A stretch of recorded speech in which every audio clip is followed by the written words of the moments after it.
नमस्कार दोस्तों, पाठशाला चैनल में आपका स्वागत है।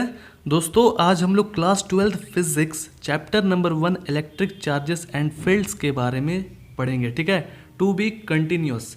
चलिए जी, अब हमारा जो है इसके पहले आपने ये तो वीडियोस देख लिया होगा ना, चार्जेस बाय इंडक्शन तक मैंने समझा दिया था आपको। ठीक है, तो अब हमारा क्या है, ये फर्स्ट चैप्टर का है, याद रखिएगा। तो अब हम लोग को basic properties of electric charges के बारे में पढ़ना है। ठीक है, कि इलेक्ट्रिक चार्ज का प्रॉपर्टीज क्या होता है।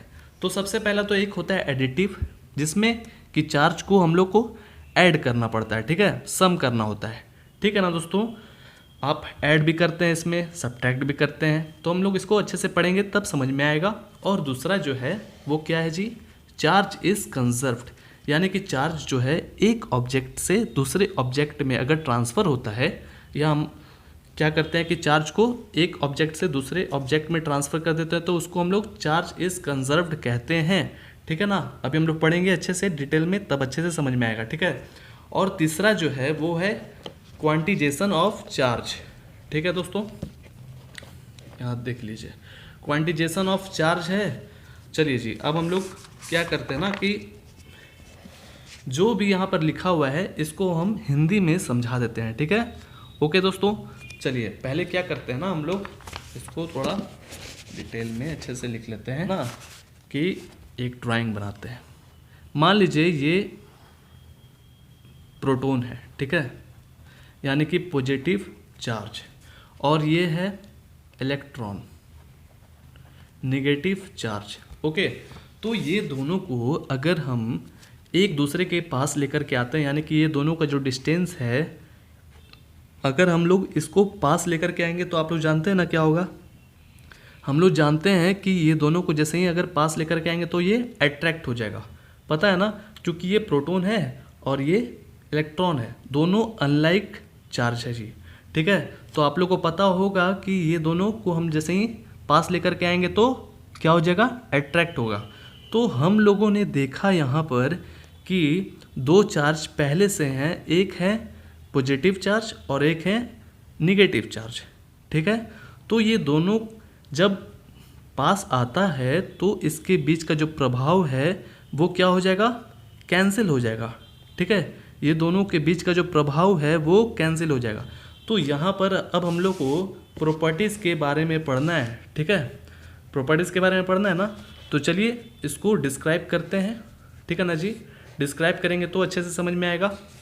चलिए, एक और बात है कि अगर कोई भी बॉडीज़ है, ठीक है, कोई भी बॉडी है वो क्या है, चार्ज है। मान लीजिए अगर ये बॉडी है, इसमें चार्ज कर दिया गया, इधर निगेटिव कर दिया गया और ऊपर जो है वो पॉजिटिव कर दिया गया, तो चार्ज हो गया ना एक तरह से। जितना इधर निगेटिव रहेगा उसके बाहर भी उतना ही पॉजिटिव रहेगा दोस्तों। अगर इसमें 5 निगेटिव इसके अंदर रहता है, यानी कि 5 इलेक्ट्रॉन अंदर है, तो 5 प्रोटॉन बाहर भी होगा, जो कि आप लोग को पहले बता भी चुके हैं। ठीक है दोस्तों, तो फिर क्या होगा जी, तो अब ये देखना है कि कोई भी अगर चार्ज बॉडी है, ठीक है ना, तो बॉडी के साइज के उनके बीच के दूरी, जो हमारा इसके बीच की जो दूरी है, ठीक है, जैसे आप समझ रहे हैं बात को, हम क्या कहना चाहते हैं। देखिए, एक हमारा ये ऑब्जेक्ट बन चुका है, ठीक है, इसको हम क्यों बनाए हैं, ये एक तरह का हमको एग्जाम्पल देगा। ठीक है, अगर कोई भी जैसे चार्ज बॉडी ये है, ठीक है, कोई भी चार्ज बॉडी जो है उसके सामने एक और चार्ज बॉडी रखते हैं और उसके बीच में जो है बहुत ही कम दूरी है। ठीक है, उसके बीच में क्या है दोस्तों, बहुत ही कम दूरी। जैसे कि मान लीजिए ये एक तरह का पेन है, ये भी मान लीजिए चार्ज बॉडी है, अगर इसके बीच का बहुत ही कम दूरी है, बहुत ही कम दूरी, तो उसको हम लोग क्या कहते हैं, पॉइंट चार्ज कहते हैं। ठीक है, इसके बीच में जो पॉइंट बनेगा एक तरह से एकदम यहाँ पर, इसके बीच में क्या होगा, यहाँ पर पॉइंट चार्ज। ठीक है, पॉइंट चार्ज इसे कहते हैं। ठीक है दोस्तों, आ रहा है समझ में। कहने का मतलब क्या था कि कोई भी बॉडी अगर वो चार्ज्ड है तो हम उसे एक पॉइंट पर क्या मानेंगे, कॉन्सेंट्रेट मानेंगे। ठीक है, कहाँ पर, स्पेस में, यानी कि इसके बीच में क्या है, एक तरह का स्पेस है ना, इसके बीच में जो हम अभी बनाए थे यहाँ पर लाइन दे दी तब ना भर गया, लेकिन इसके बीच में क्या है, स्पेस है ना दोस्तों। आ रहा है समझ में, आ गया ना। चलिए अब आगे बढ़ते हैं हम लोग। ये चीज़ इसका था, यहाँ से लेकर के ये एक तरह का बेसिक था। अब हम लोग पढ़ेंगे एडिटिविटी ऑफ चार्ज, ठीक है। तो एडिटिविटी ऑफ चार्ज में क्या कहता है, चलिए जान लेते हैं इसको भी। देखिए ये हमारा अब आता है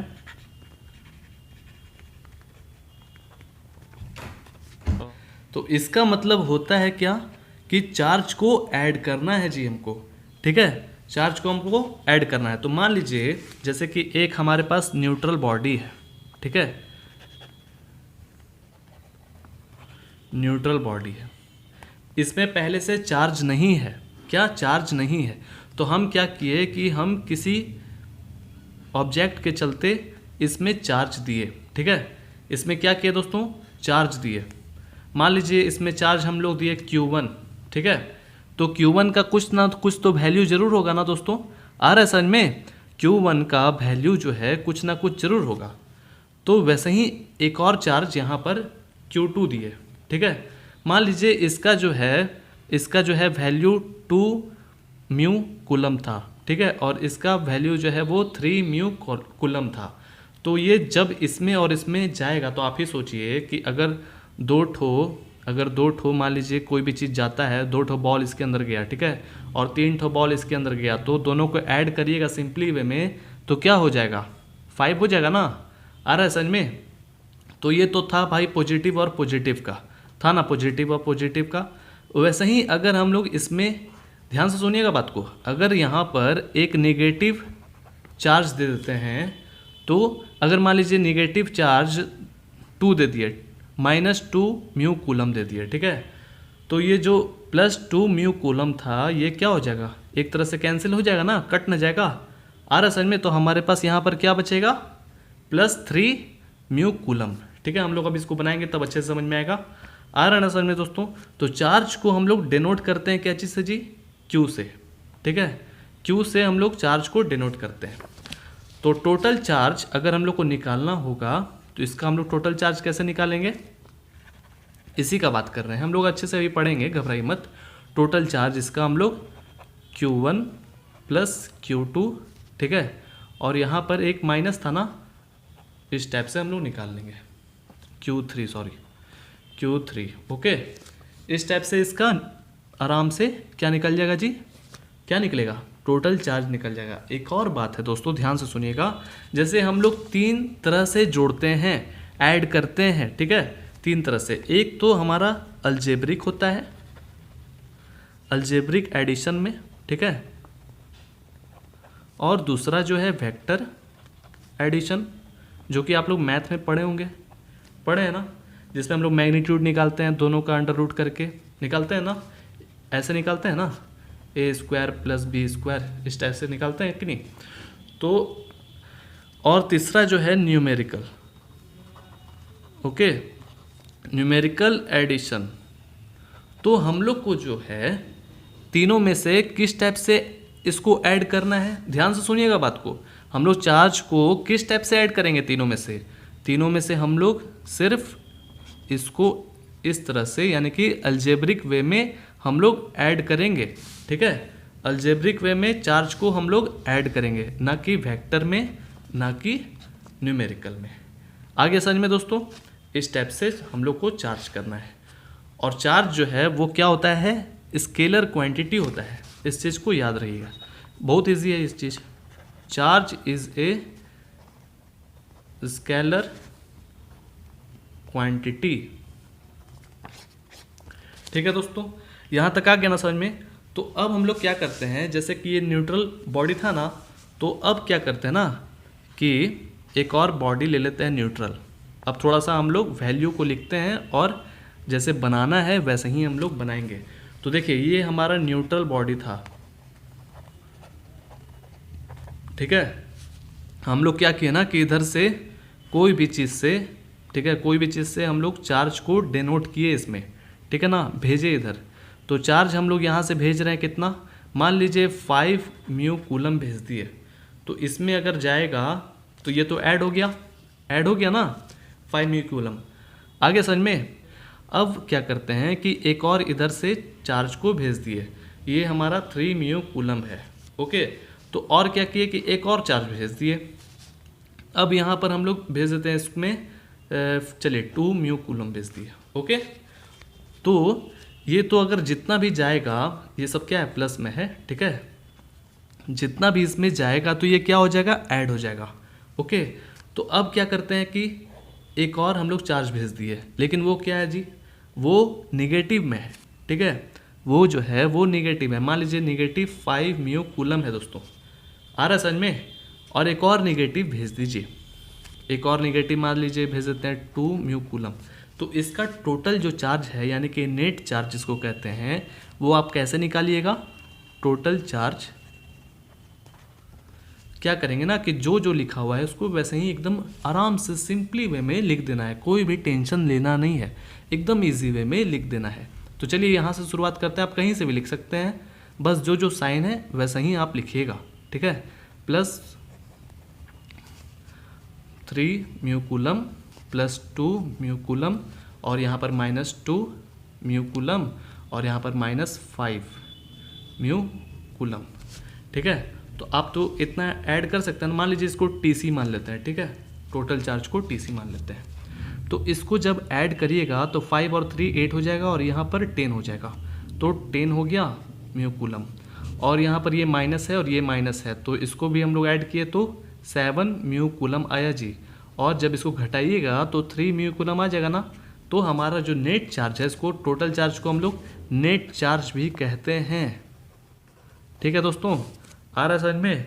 तो ये कितना हो गया जी, 3 म्यू कूलम। इस टाइप से जो है हम लोग एडिटिव ऑफ चार्ज करते हैं सॉल्व, ठीक है।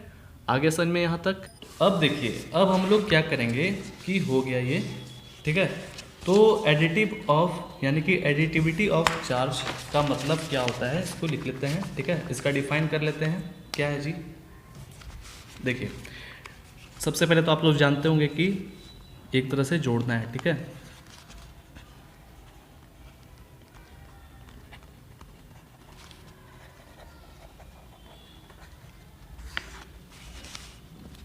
तो इसका डिफाइन होता है द टोटल चार्ज, यानी कि जितना भी चार्जेस रहेगा, ठीक है, the total charges on a body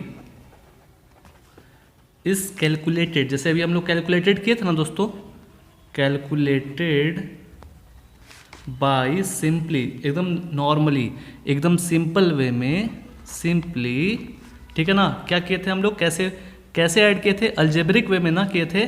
तो लिखिएगा simply adding algebraically all the charge, यानी कि ऑल द जो चार्ज है क्या हो गया था, कहाँ पर था, प्रेजेंट ऑन द बॉडी, ठीक है। इसका मतलब समझ गए ना कि जितना भी चार्जेस था, जितना भी हमारा चार्जेस अप्लाई किए थे एक न्यूट्रल बॉडी में, तो हमारा जो है उसको क्या किए थे, उसको कैलकुलेटेड किए थे ना दोस्तों। तो वो क्या हो गया था, ऐड हो गया था ना।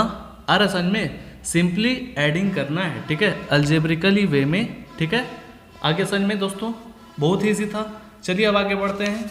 आगे जो है क्या है, चार्ज इज कंजर्व्ड, यानी कि चार्ज इज कंजर्व्ड का मतलब क्या होता है, चार्ज को बांटना, ठीक है, आदान प्रदान करना एक दूसरे से, यानी कि दो ऑब्जेक्ट रहेगा तो एक दूसरे से जो है वो क्या होगा, चार्ज इधर उधर होगा, ठीक है, उसी को कहते हैं कंजर्व। तो चलिए देखते हैं क्या है, चार्ज इज कंजर्व्ड ना, चार्ज इज कंजर्व्ड, कंजर्व्ड,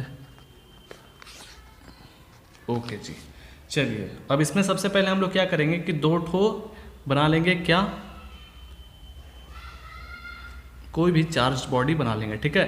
तो देखिए चार्ज जो रहता है कंजर्व्ड कब होता है, चार्ज कंजर्व्ड कब रहता है, ध्यान से सुनिएगा इस बात को, जब उसके आसपास जो है वो आइसोलेटेड सिस्टम में रहेगा तो, ठीक है। ये क्या है, आइसोलेटेड सिस्टम। ये सिर्फ कहाँ पर होता है दोस्तों, ये सिर्फ आइसोलेटेड सिस्टम में होता है। जैसे ये मान लीजिए आइसोलेटेड सिस्टम है, इसके अंदर 2 चार्ज बॉडी है, ठीक है।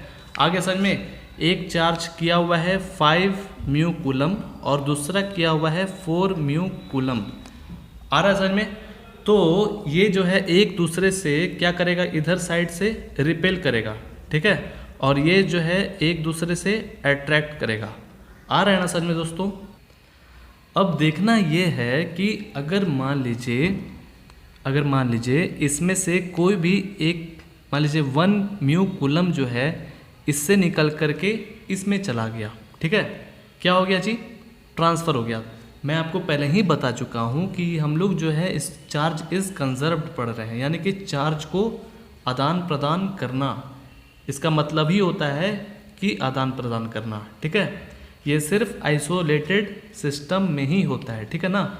आ रहा है समझ में ना। और इधर ये जो ऑब्जेक्ट है, ये इससे आइसोलेटेड सिस्टम का जो बाउंड्री है, ठीक है, जो बाउंड्री है इधर से ये क्या करेगा, रिपेल करेगा, ठीक है, रिपेल करेगा दोस्तों।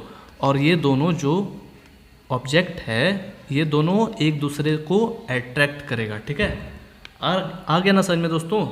अब देखिए बात यह है कि इससे हम 1 म्यू कूलम इसमें ट्रांसफ़र करते हैं तो इसमें आप जानते हैं ना कि घट जाएगा, 4 म्यू कूलम होगा। अब यहाँ पर बढ़ जाएगा ना, क्योंकि इससे इसमें चला गया ना, तो इसका क्या हो जाएगा 5 म्यू कूलम, ठीक है। तो जाने से कोई फ़र्क पड़ेगा नहीं, क्योंकि नेट चार्ज जो है उसमें कोई फ़र्क नहीं पड़ेगा, नेट चार्ज हरदम सेम रहेगा, ठीक है ना दोस्तों। ये लोग का जो नेट चार्ज है यानी कि 5 + 4 9 म्यू कूलम दोनों का सेम रहेगा, ठीक है। चाहे यहाँ से निकल के इसमें आ जाए, चाहे यहाँ से निकल के इसमें आ जाए, दोनों को ऐड करेंगे तो उसका चार्ज जो है वो सेम ही रहेगा, ठीक है ना। इस चीज़ को याद रखिएगा।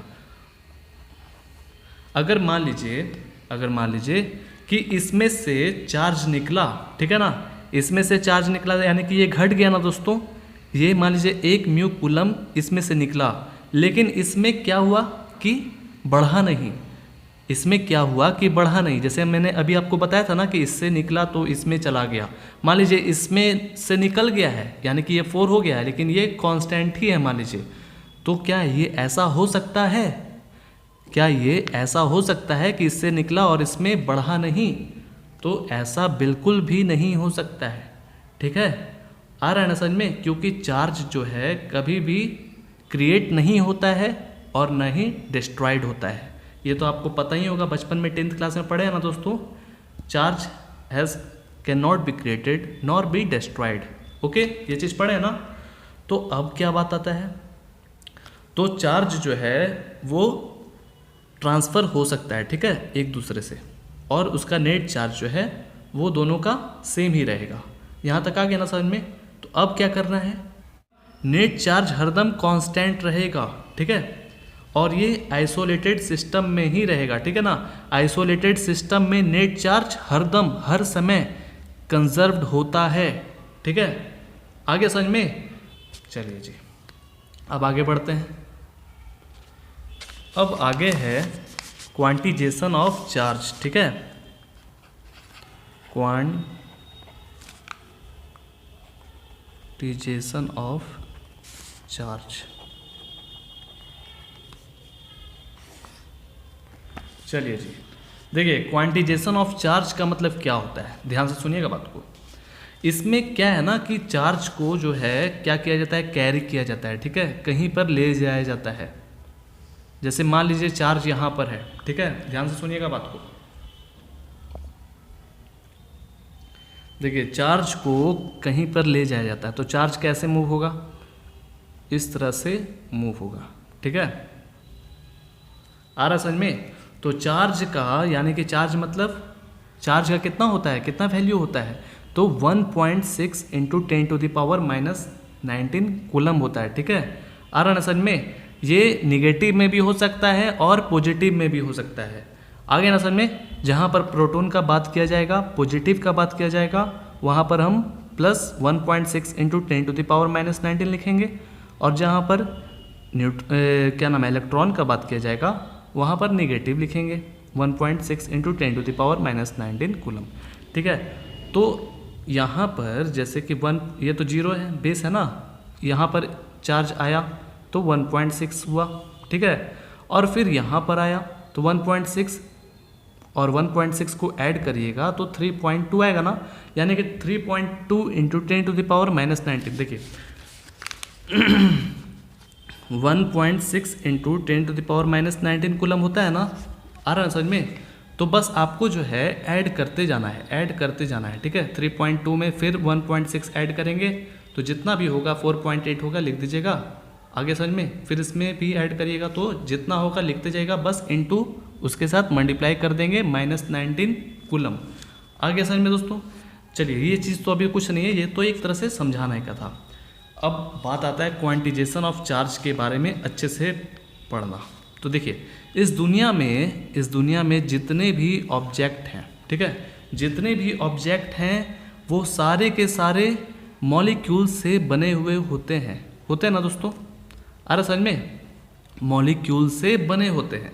और मॉलिक्यूल्स जो है वो क्या चीज़ से बने होते हैं? एटम से बने होते हैं। तो यानी कि एक मॉलिक्यूल्स को हम यहाँ पर उठा लिए, ठीक है, एक मॉलिक्यूल्स को उठाए और इसके अंदर जो है क्या है? एटम है ना, बहुत सारा है कि नहीं दोस्तों? और एटम जो है वो क्या चीज़ से बने होते हैं? इलेक्ट्रॉन और प्रोटॉन से, और न्यूट्रॉन भी है। प्रोटॉन में जो चार्ज होता है वो 1.6 इंटू 10⁻⁻19 कूलम होता है। ठीक है,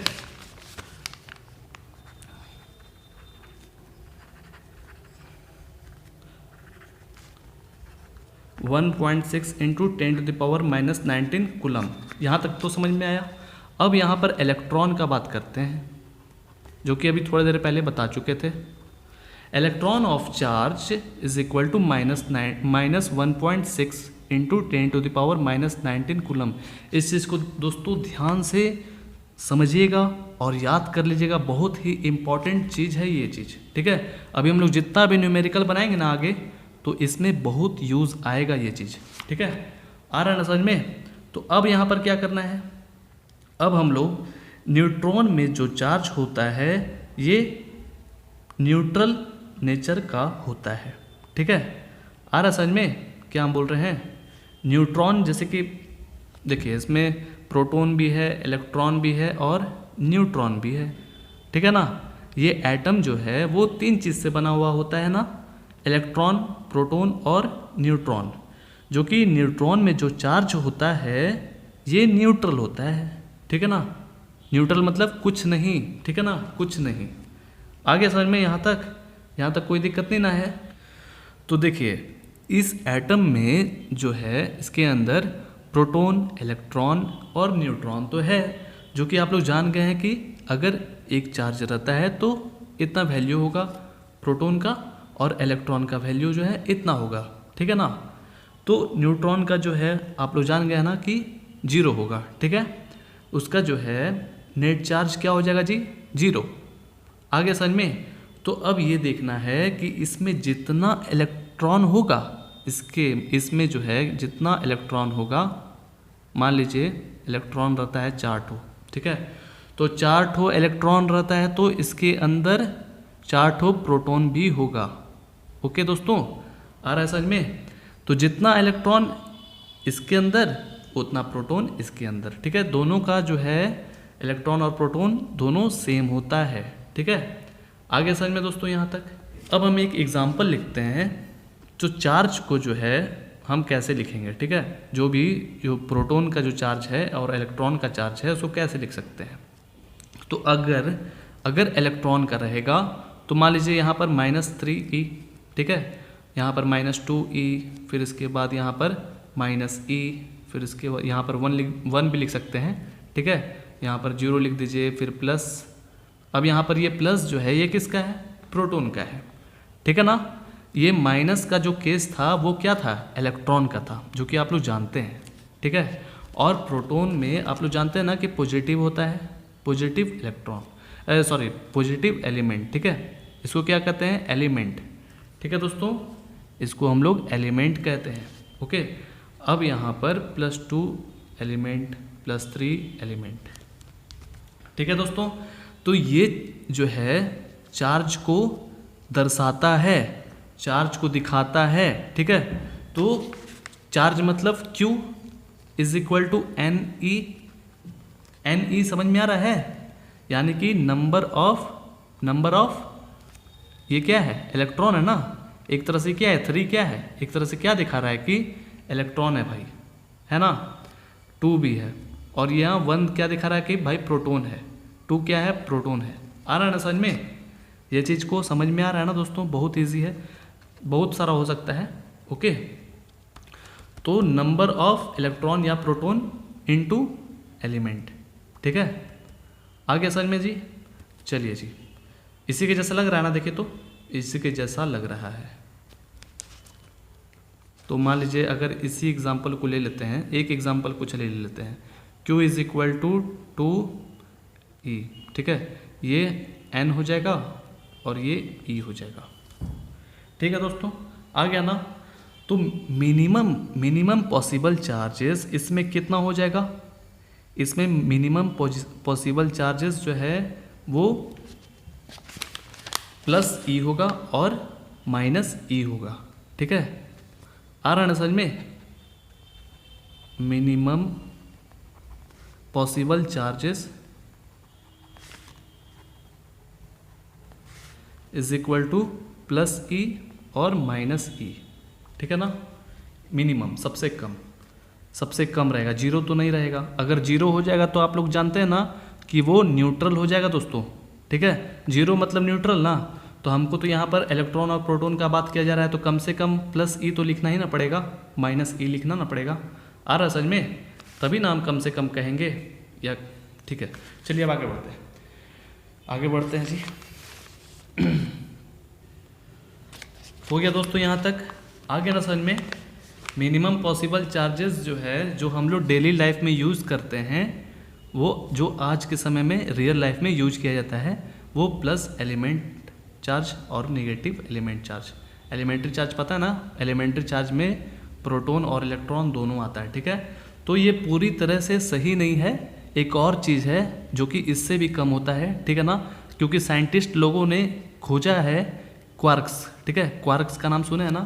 क्वार्क्स जो है इससे भी कम होता है। ठीक है, जैसे यहाँ पर पॉजिटिव एलिमेंट्री चार्ज देख रहे हैं ना आप, तो वहाँ पर क्वार्क्स में भी 2 तरह के जो है चार्जेस होते हैं। ठीक है, एक तो अप होते हैं और एक डाउन। ठीक है, तो जो अप होंगे वो +2/3 एलिमेंट्री चार्ज होंगे, +2/3 आगे समझ में, यानी कि 1 से भी कम, यानी कि ये 1 है ना, उससे भी कम।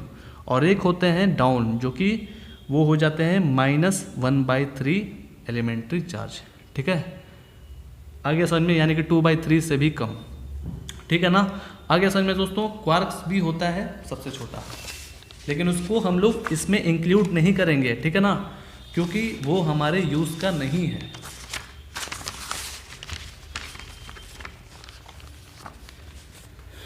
क्वार्क्स का चलिए लिख देते हैं। क्वार्क्स का जो है अप होता है और एक डाउन होता है, जो कि इसका यूज नहीं है दोस्तों, एक तरह से नॉलेज के लिए बताया जा रहा है। ठीक है, इसमें पॉजिटिव रहेगा, इसमें नेगेटिव। तो इसमें 2/3 एलिमेंट्री चार्ज और इसमें -1/3 एलिमेंट्री चार्ज। ओके, ये एक तरह से नॉलेज के लिए था। ओके, अब चलिए आगे बढ़ते हैं। आगे क्या है, चलिए जी, अब आगे क्या है हमारा, आगे जो है वो कूलम्ब्स लॉ है। ठीक है, तो इसका क्वांटिजाइजेशन ऑफ चार्ज का डेफिनेशन हो गया था क्या, नहीं हुआ था, लिख देते हैं क्वांटिजेशन ऑफ चार्ज। तो इसका डिफाइन कर लीजिएगा, it state that charge on a body is an integrals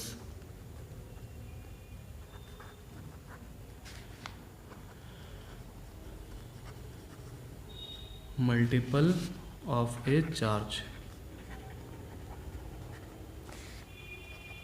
on an electron. ठीक है, देखिए यहाँ पर इसको आप कैसे बोलिएगा कि जो भी चार्ज है बॉडी पर, ठीक है ना, वो integral multiple of A charge होगा। ठीक है, ऑन एन इलेक्ट्रॉन। ठीक है ना, जैसे इंटीग्रल मल्टीपल समझ में आया समझ में? मतलब कि ये जो हम लोग मल्टीप्लाई कर रहे हैं ना 1/3 इंटू ई से, वही है। यानी कि यहाँ पर 2, 3, 4, 5, 6 जो है वो मल्टीपल हो रहा है। ठीक है, आगे समझ में? इस टाइप से क्वांटिजेशन ऑफ चार्ज को डिफाइन करते हैं। ठीक है ना दोस्तों, और इसको Q is equal to plus minus n e कहते हैं। ठीक है, वही चीज़ है जो इंटीग्रल्स मल्टीपल है, यानी कि n की जगह पर 1, 2, 3, 4, 5, 6 हो सकता है। ठीक है, आगे समझ में यहाँ तक? अब चलिए आगे बढ़ते हैं। देखिए नेक्स्ट है कूलम्ब्स लॉ। ओके, देखिए कूलम्ब्स लॉ जो है वो क्या करता है ना कि वेरीफाई करता है। ठीक है, किसको? न्यूटन लॉ को। ठीक है, न्यूटन लॉ ऑफ ग्रेविटेशन को वेरीफाई करने में काम आता है। ठीक है, चलिए जी, सबसे पहले क्या है कूलम्ब्स लॉ।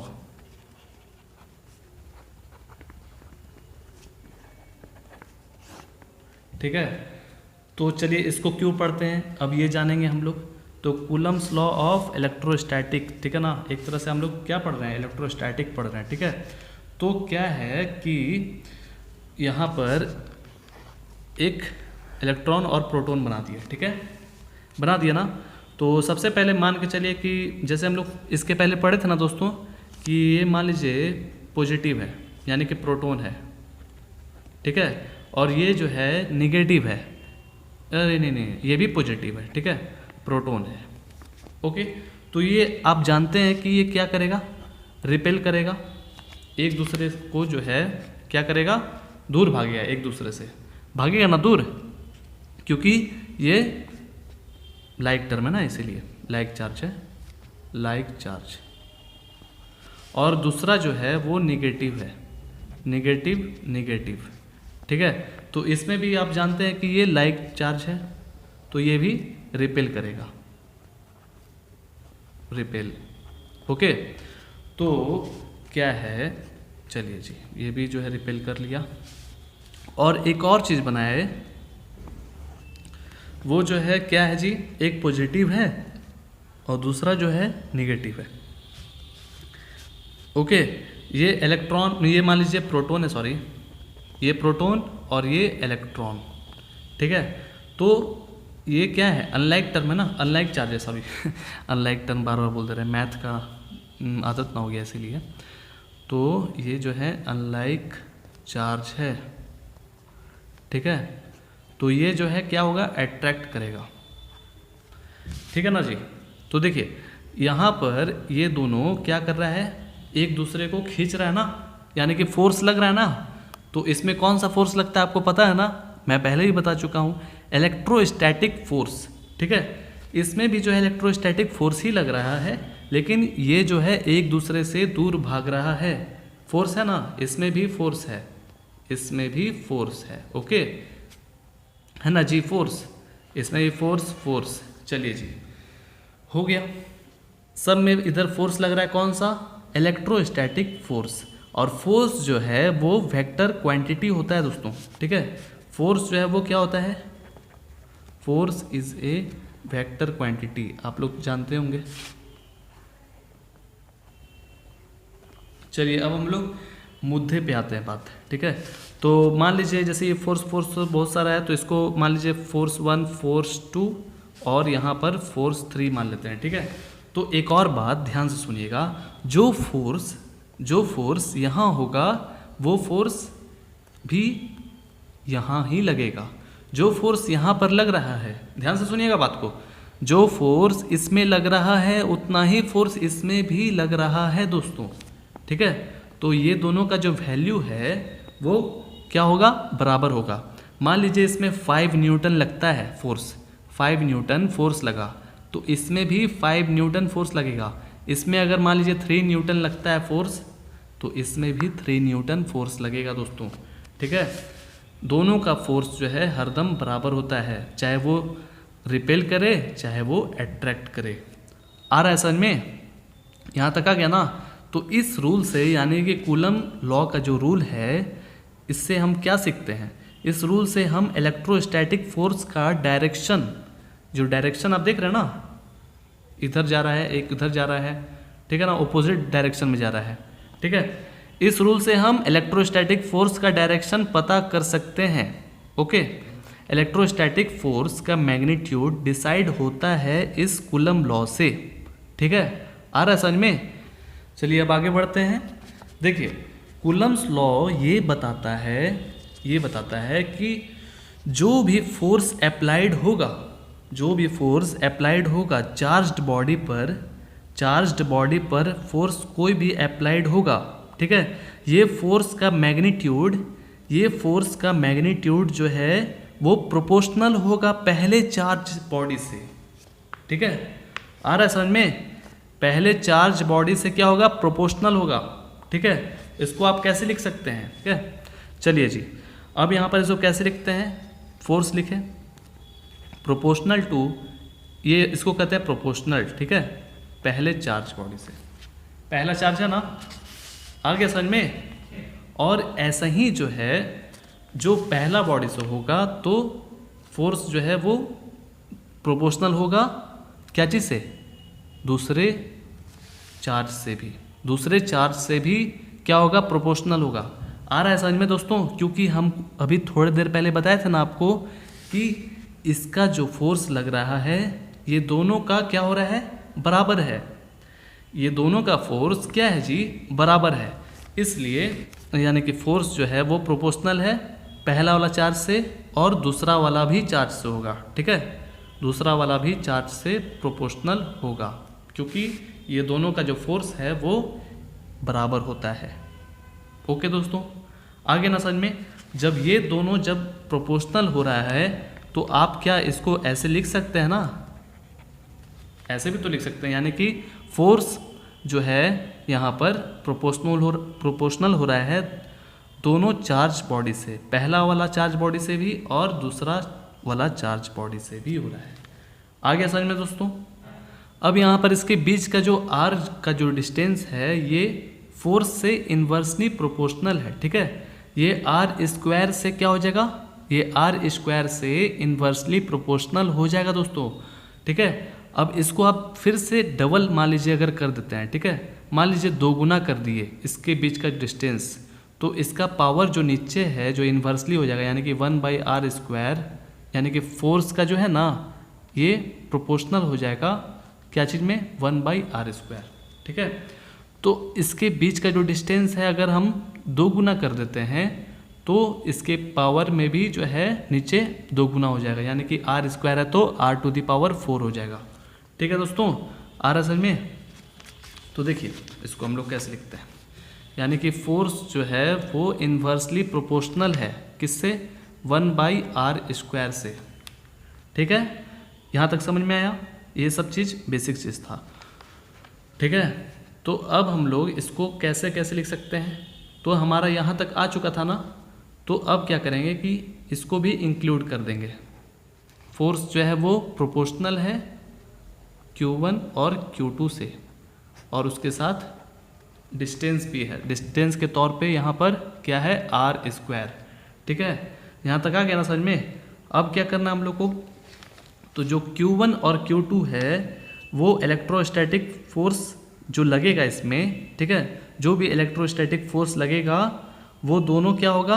बराबर होगा। ये चीज़ तो हम आपको पहले भी बता चुके थे, ठीक है ना। तो देखिए अब इसको थोड़ा सा हम लोग सिंप्लीफिकेशन करते हैं, ठीक है, सिंप्लीफाई करते हैं दोस्तों। बहुत ही ईजी है, देखिए ना ध्यान से, बहुत ईजी है। यहाँ तक आ गया ना समझ में कैसे कैसे किए, ठीक है। और इसके बीच का जो डिस्टेंस है वो r² यहाँ पर बाई में चला जाएगा, ठीक है, इन्वर्सली। तो यहाँ तक आ गया समझ में? ये फोर्स का जो है इन्वर्सली प्रोपोर्शनल हो जाएगा, ठीक है, r²। चलिए जी अब आगे बढ़ते हैं। आगे क्या है? अब चलिए इसको जल्दी से सिंप्लीफिकेशन कर लेते हैं, यहाँ पर ही कर लेते हैं, ठीक है। तो सिंप्लीफाई किया जाए जैसे इसको जो है हमको हटाना है, ठीक है, इसको जो है हम क्या करेंगे? हटाएंगे। तो इसको हम क्या करेंगे ना? सब्स्टिट्यूट करेंगे। तो क्यों कर रहे हैं ऐसा? सब्स्टिट्यूट हम इसे क्यों कर रहे हैं? क्योंकि हमको फोर्स का वैल्यू चाहिए। तो आप इसको जैसे ही सब्स्टिट्यूट करिएगा तो फोर्स इज इक्वल टू, इसमें जैसे ही आप सब्स्टिट्यूट करिएगा तो इसमें कूलम्ब लग जाएगा दोस्तों, ठीक है। कूलम्ब जो है यहाँ पर कांस्टेंट है, इस चीज़ को याद रखिएगा, कूलम्ब लग जाएगा इसके साथ, और जो भी चीज़ लिखा हुआ है उसको रख दीजिए। इस चीज़ को याद रखिएगा, जैसे ही प्रोपोर्शनल को हटाएंगे तो कूलम्ब इसमें लग जाएगा, और कूलम्ब जो है वो क्या है, कांस्टेंट है, ठीक है ना। और कूलम्ब का जो है वैल्यू होता है, अप्रॉक्सीमेटली लिख रहे हैं, ठीक है, 8.98 इंटू 10⁹, ठीक है, बहुत बड़ा होता है, देख रहे हैं ना कितना बड़ा है, ये वैल्यू है आपका। यानी कि आप इसको 9 इंटू 10⁹ भी लिख सकते हैं, ये अप्रॉक्सीमेटली है, ठीक है। तो आप सोच रहे होंगे कि इसके बगल में कुछ हमने तो लिखा नहीं यहाँ पर, तो अभी धैर्य रखेंगे। देखिए यहाँ तक वैल्यू तो निकल गया ना, यानी कि इसका वैल्यू जो है इतना होता है। तो दोनों तरफ जो है हमको क्या करना है कि ऐसा यूनिट आना चाहिए सेम। जैसे आप जानते हैं, ध्यान से सुनिएगा, कोई घबराने की बात नहीं है। जैसे आप जानते हैं कि फोर्स का ऐसा यूनिट क्या होता है जी, न्यूटन होता है ना, तो आपको इसके बराबर भी इधर न्यूटन लाना है, ठीक है। तो क्या इसमें न्यूटन आ पाएगा? नहीं ना आ पाएगा, क्योंकि इससे कोई भी कहीं भी मेल नहीं खा रहा है। इसमें कूलम्ब है, इसमें भी चार्ज का जो वैल्यू आ जाएगा वो भी कूलम्ब आ जाएगा। तो हम कैसे यहाँ पर न्यूटन के बराबर लाएंगे, ठीक है, हम कैसे लाएंगे, चलिए देखते हैं कैसे लाएंगे।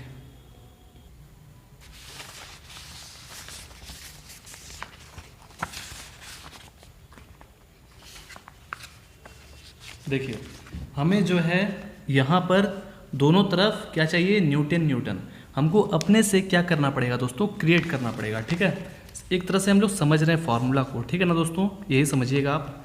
तो देखिए यहाँ से हम लोग शुरुआत करते हैं, फोर्स लिखा हुआ ना, force is equal to C into Q1 और Q2 लिखा हुआ था ना, और R² लिखा हुआ था, ठीक है। इस चीज़ को ध्यान से देखिएगा। तो आप लोग जानते हैं कि इसको हम लोग जो भी डिफाइन करेंगे, जो भी चार्ज का जो वैल्यू आता है वो क्या आता है, कूलम्ब में आता है ना। आप लोग क्या जानते हैं कि कूलम्ब में आता है, ठीक है।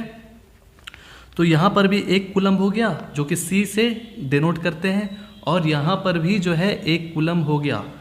आ रहा है समझ में? इस चीज़ को हम नहीं लिख रहे हैं क्योंकि इस चीज़ का वैल्यू हमको पता है, और इसके बगल में क्या लिखना है ये चीज़ को जानना है, ठीक है दोस्तों। आ रहा समझ में? तो यहाँ पर भी C और यहाँ पर भी C, तो इसको जब आप मल्टीप्लिकेशन करिएगा तो C² हो जाएगा ना, आ रहा समझ में, और नीचे R²। तो इस चीज़ को हमको यहाँ पर हटाना है। तो हम अब यहाँ पर अपने से न्यूटन लिखेंगे, क्योंकि हमको दोनों तरफ न्यूटन में चाहिए, क्योंकि फोर्स जो है कभी भी जो आता है उसका आंसर वो न्यूटन में रहता है। उसका जो वैल्यू होता है फोर्स का, याद रखिएगा, न्यूटन में ही आएगा उसका आंसर, ठीक है ना। तो देखिए, तो C² तो ये हो गया, ये R²। तो आपको यहाँ पर अपने से वैसा चीज़ को रखना है जो कि काट सके, ठीक है। क्या कर सके, काट सके इस दोनों को। तो आपको यहाँ पर क्या रखना पड़ेगा, C² है तो यहाँ पर आपको C² रखना पड़ेगा, तभी ना हम काट सकते हैं। और यहाँ पर आपको R² रखना पड़ेगा, तभी ना हम इसको काट सकते हैं। आ रहा है समझ में? तो यानी कि R² एक तरह से ये क्या है, R² को नीचे रख सकते हैं और इसको ऊपर ले जा सकते हैं ना। नहीं आया समझ में? देखिए NC² R² लिखा हमने, ठीक है। और हमने क्या किया कि C⁻⁻²। आ रहा समझ में? जो कि आप लोग जानते होंगे कि C का अगर माइनस जो भी रहे तो उसको हम लोग क्या लिख सकते हैं, 1/, कुछ भी जो भी इसका पावर है। तो यानी कि इसको 1/C⁻² लिख सकते हैं ना, C² लिख सकते हैं ना, 1/C²। आ रहा समझ में? ऐसे लिख सकते हैं। और इसको जो है कैसे लिख सकते हैं, R का पावर, यानी कि ये तो R का स्क्वायर ही रहेगा, ठीक है। यहाँ तक कोई दिक्कत नहीं ना है। तो अब इसे जैसे ही काटिएगा, तो ये क्या बराबर आ जाएगा न्यूटन के बराबर। आ रहा है समझ में दोस्तों? आ रहा है। तो हमने ऐसा क्यों लिखा, क्योंकि हमको यहाँ पर न्यूटन लाना है, तो हमको कैसे भी करके बैलेंस करना ना पड़ेगा। हमको जो है बैलेंस करना पड़ेगा उस टाइप से। तो आप देखिएगा, हम लोग अभी आगे बनाएंगे क्वेश्चन को, तो क्या देखेंगे उसमें कि इसी टाइप से जो है कूलम का पावर -2 रहता है, ठीक है ना, आगे समझ में।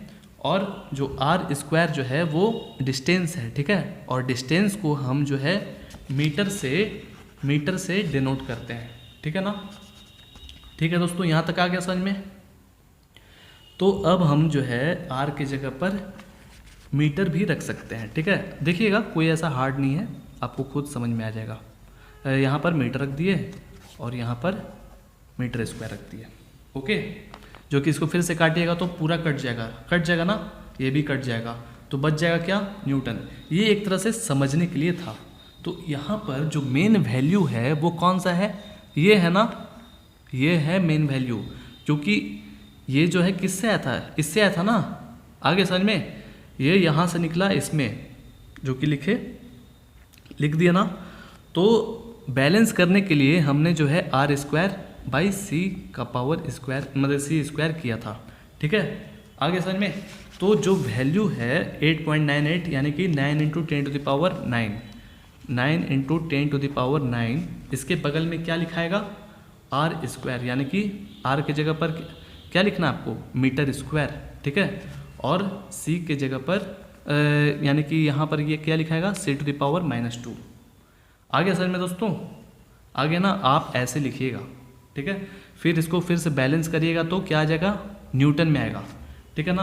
आप देखिएगा जरूर आएगा, ठीक है। इसका जब भी आप फोर्स निकालिएगा तो न्यूटन में आएगा, ओके।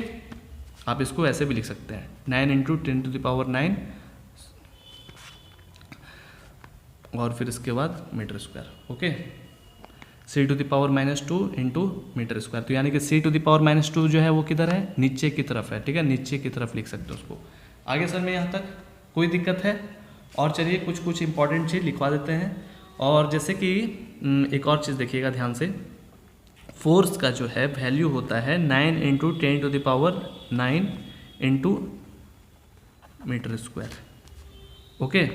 यानी कि फोर्स का जो वैल्यू हो गया आपका सेम हो गया, ठीक है। और फोर्स का वैल्यू जो होता है हम इसको क्या लिख सकते हैं, जैसे देखिए फोर्स का वैल्यू, अगर आप मेरा एक्सरसाइजेस वीडियो देखे होंगे तो आप जानते होंगे कि अगर इलेक्ट्रोस्टैटिक फोर्स हम लोग को निकालना है तो स्पेस में का बात करें तो 1/4 पाई E0 कहते हैं, ठीक है।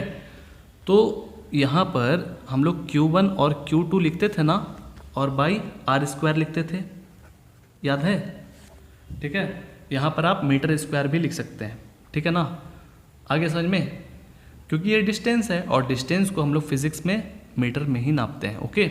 तो देखिए हमने यहाँ पर 1/4 पाई E0 क्यों लिखा, इस चीज़ को याद रखिए। देखिए यहाँ पर ये चीज़ याद आ रहा है, यानी कि हम जो है C के जगह पर यानी कि कूलम के जगह पर हम लोग लिखे हैं, ठीक है ना। और Q1 × Q2 जो नॉर्मली लिखा हुआ है वैसे ही लिखा हुआ है, ठीक है। तो यानी कि C के जगह पर हम लोग क्या लिखते हैं, 1/4 पाई E0, ओके दोस्तों। यहाँ तक आ गया समझ में, बहुत ही ईजी था, एक तरह से ये सब चीज़ समझ लीजिए, बेसिक चीज़ है, ओके। अब यहाँ पर जैसे E0 का वैल्यू भी याद कर लीजिए, ओके। तो E0 का वैल्यू होता है 8.85 × 10⁻⁻12 और यहाँ पर न्यूटन इनवर्स मीटर कूलम का पावर 2, ठीक है। इस चीज़ को याद रखिएगा, E0 का वैल्यू होता है। यहाँ तक आ गया ना समझ में दोस्तों, आ गया ना, इजी था, आ गया। और इसका वैल्यू क्या होता है जी, ठीक है, इसका वैल्यू तो हो गया, जो कि हम लोग को इसी का ना वैल्यू बैठाना है, हरदम इसी का वैल्यू बैठाना, जब से ज़्यादा जो यूज करना है उसी के बारे में हम लोग पढ़ेंगे। क्योंकि जब भी क्वेश्चन हम लोग को बोला जाएगा फोर्स निकालने के लिए तो हम क्या बैठाएंगे, इसी का ना वैल्यू। तो इसका वैल्यू होता है 1/4 पाई E0, याद रखिएगा दोस्तों, बहुत ही इंपॉर्टेंट चीज़ है, बहुत ही काम आने वाला है। तो 9 × 10⁹ यानी कि जो हम निकाले थे वही चीज़ है, ठीक है, ओके। आ गया समझ में दोस्तों, आ गया ना, बहुत ईजी था। चलिए वीडियो पसंद आएगा तो लाइक ज़रूर करिएगा, लेकिन रुक जाइए एक चीज़ छूट गया है, चलिए कूलम्स लॉ इन इलेक्ट्रोस्टैटिक का थोड़ा डिफिनेशन कर लेते हैं। यहाँ तक आ गया ना समझ में, बहुत ईजी था। इसका भी वैल्यू निकाल लिए, इसका भी वैल्यू निकाल लिए। Q1 का आपको वैल्यू दिया हुआ रहेगा, ठीक है, यानी कि चार्ज दिया हुआ रहेगा और दूसरा चार्ज भी दिया हुआ रहेगा और डिस्टेंस भी दिया हुआ रहेगा, तो आप आसानी से फोर्स निकाल सकते हैं ना दोस्तों। चलिए अब थोड़ा सा हम लोग अब क्या कूलम्स लॉ के डेफिनेशन भी लिख लेते हैं, ठीक है। थोड़ा हम स्लो पढ़ाएं आज, लेकिन क्या करें स्लो पढ़ाएंगे ना आपको अच्छे से समझ में आ जाएगा, ठीक है।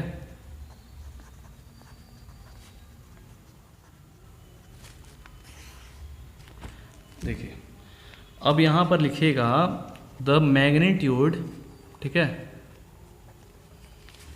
ऑफ द इलेक्ट्रोस्टैटिक फोर्स ना, of the electrostatic force between, किसके बीच में, दो ठो चार्ज के बीच में ना, बिटवीन टू चार्जेस, ठीक है, इज डायरेक्टली प्रोपोर्शनल, ठीक है, इसको याद रखिएगा।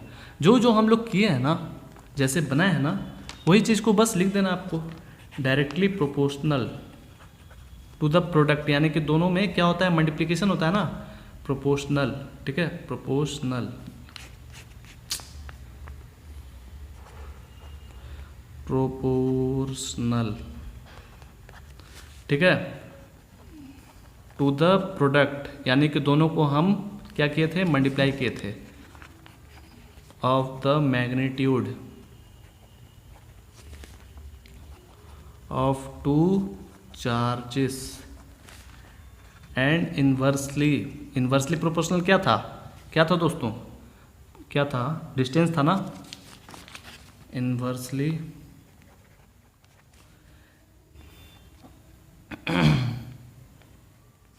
Inversely proportional